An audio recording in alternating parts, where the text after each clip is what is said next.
waaw ñu ngi rafetlu bu baax d'abord ndaje bi ñi ma jiitu wax nañ ko di kontaan si li nga xam ne élus yi ñëw nañ jóge ci département Sénégal yi yëpp muy 41 département yu ñëw fii tey Thiès nekk ay kilifa ci seen gox am fa ay responsabilité ñëw wuyu si ñu ci ndaje bi ñu ngi leen di sargal kontaan si bu baax a baax en tant que caucus des femmes leaders ànd ak IFAN di doxal projet bi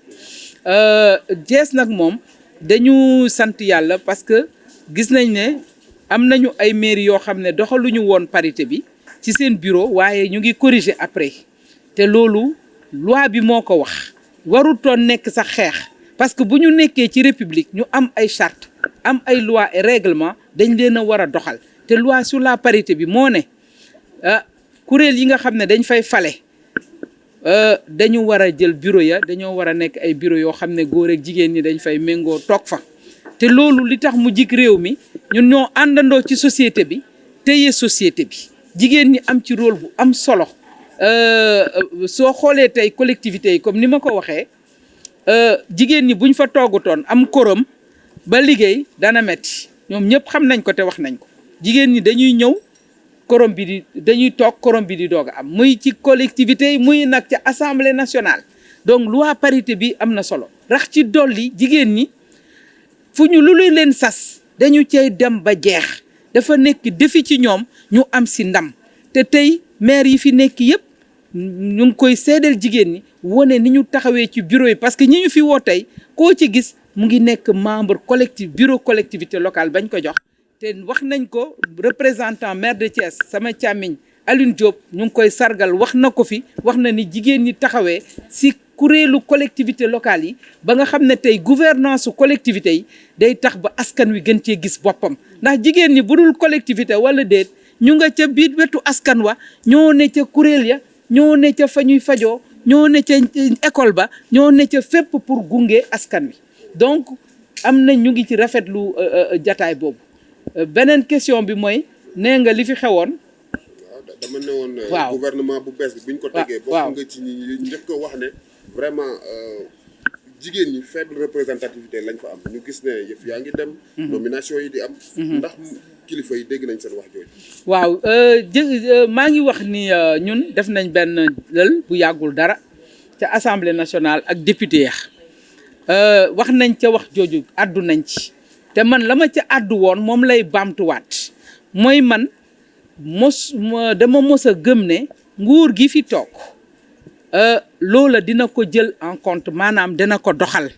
mooy loolu jigéen ñi di laaj ne nañ leen seen taxawaay ci kuréel yi nañu leen ci jox seen cër ne ma mos a gëm ne ñoom am nañ volonté politique dutewuma ci seen volonté politique pour ñu def ko lu tax ma wax ko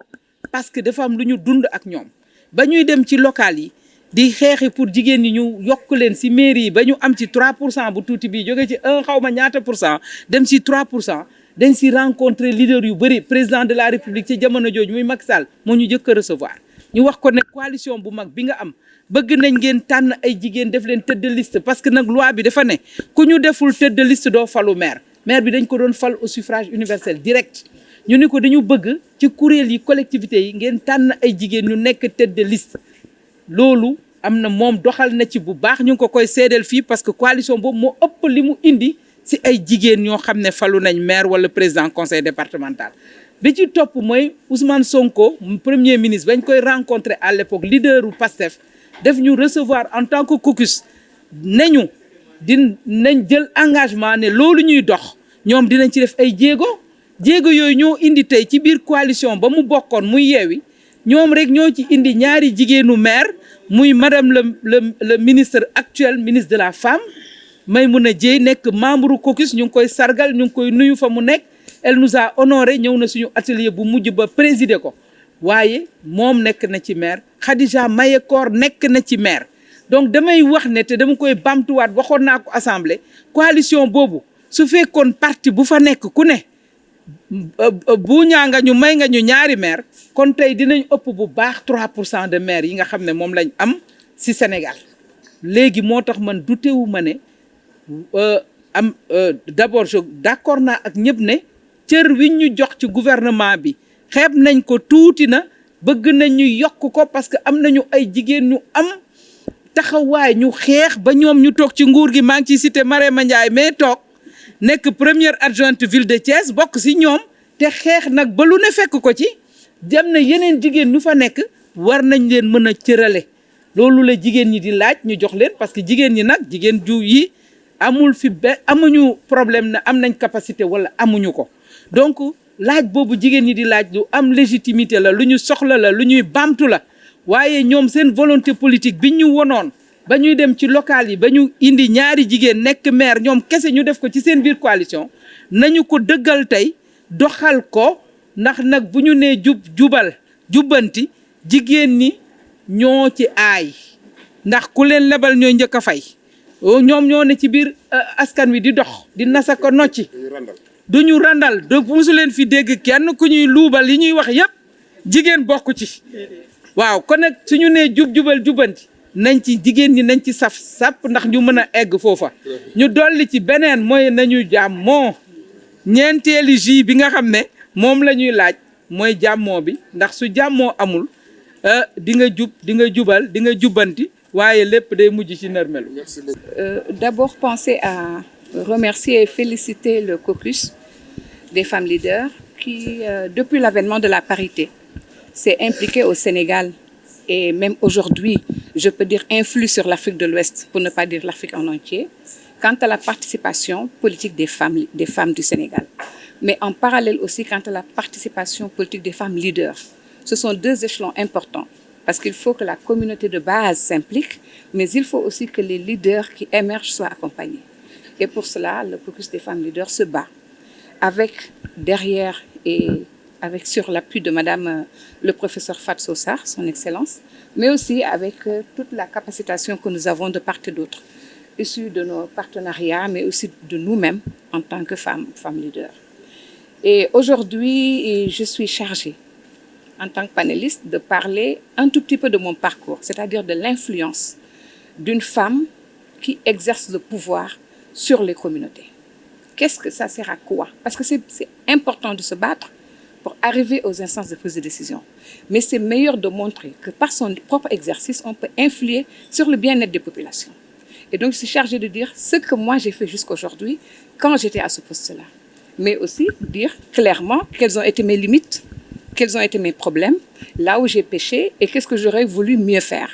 pour justement encadrer la nouvelle génération et leur montrer aujourd'hui, elles qui vont faire leur bilan à mi-parcours, comment elles seront renforcées par rapport au vécu que moi-même j'ai eu. Revenez un peu sur les points saillants. Est-ce qu'il y a des points saillants, des points, surtout de revendication, des plaidoyers pour renverser les femmes-là? Ce que je pense, moi, comme j'ai dit toujours, c'est important de se battre pour faire partie de l'exercice du pouvoir, mais c'est meilleur de savoir marquer son époque. L'important, c'est de marquer l'exercice de son pouvoir afin que les populations elles-mêmes puissent faire confiance aux autres femmes. Parce qu'une seule femme ne suffit pas, un seul groupe ne suffit pas. Il faut que de manière récurrente, on puisse toujours faire confiance aux femmes. Et justement, c'est tout ce que je donne comme conseil à toute la jeune génération. Exprimez-vous, montrez vos talents et méritez les postes là où vous êtes. Ça va aider justement à l'accès des femmes aux instances de prise de décision.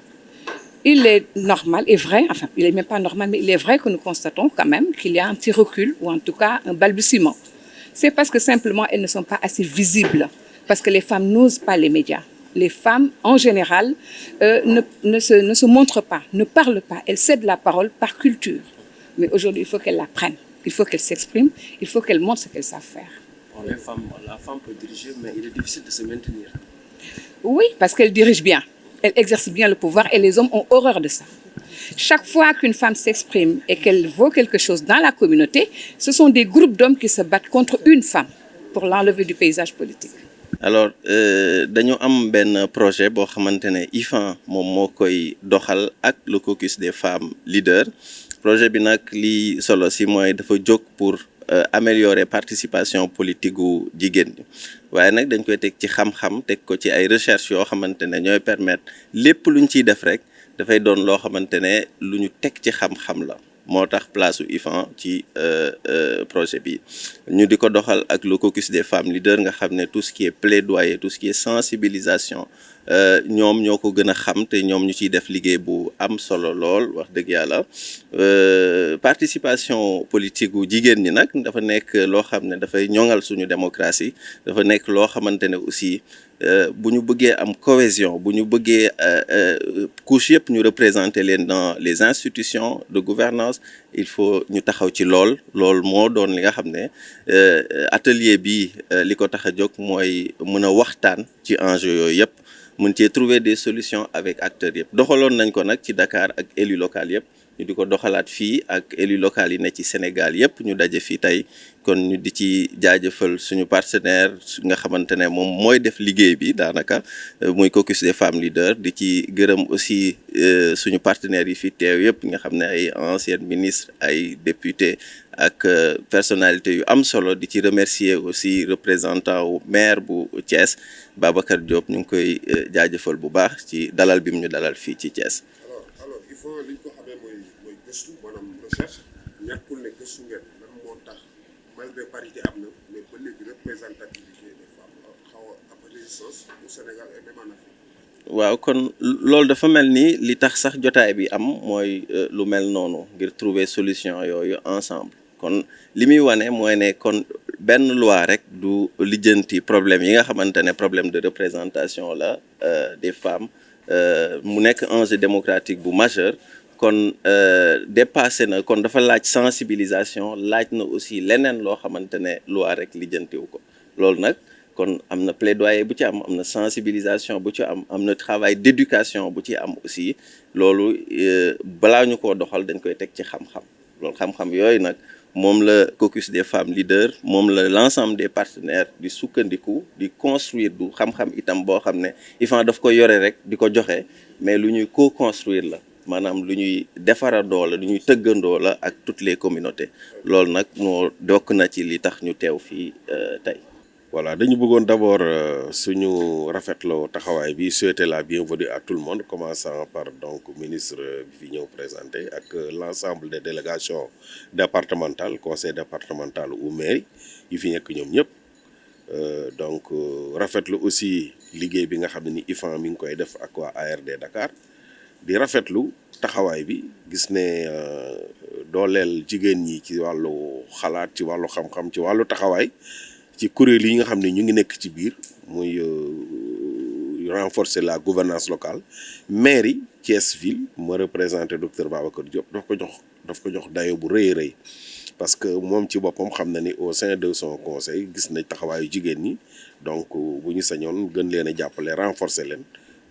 yokk seen xam-xam seen taxawaay gën a mën a dëgër ci biir collectivité locale yi ci biir collectivité territoriale yi. sant bu baax ba pare caucus pour la parité bi nga xam ne professeur Fatou Sow Sarr moo ko jiite te depuis que ñuy kër yi di bëre pour mun a am une parité au Sénégal moom mu nekk ci di ko doxal ak ay partenaires am tey caucus boobu moo dajee pour def bilan à mi-parcours maanaam jigéen ñi nga xam ne ñoo jot a falu as néew 3% de maire c'est même triste de donner le score ñi nga xam ne ñoo jot a falu as néew lan lañ jot a def ci seen ay collectivités locales. mais jox ma kàddu man mi tamit ba xam comme nekkoon naa maire te j'ai eu la chance d'être parlementaire li ma jot a def lan la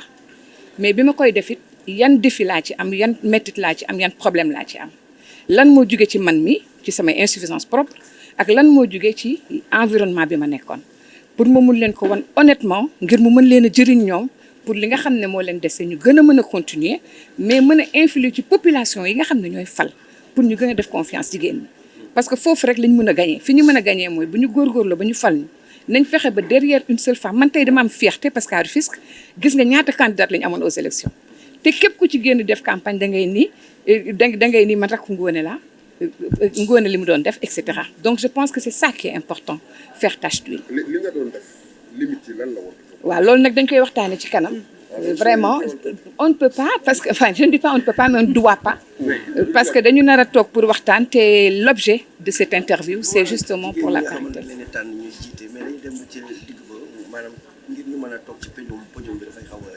mën jiite rek dañu mën a jiite dañu jaboot dañuy déglu nit ñi dañuy dem fi muy méttee parce que dañ koy dund su ko defee góor ñi nag dañuy xam ni kii bu fi yàggee ñun dootuñu am baat ñoom groupe bu mag la ñuy doon takkaayu ba dëgër pour xeex benn jigéen kese na fi jóge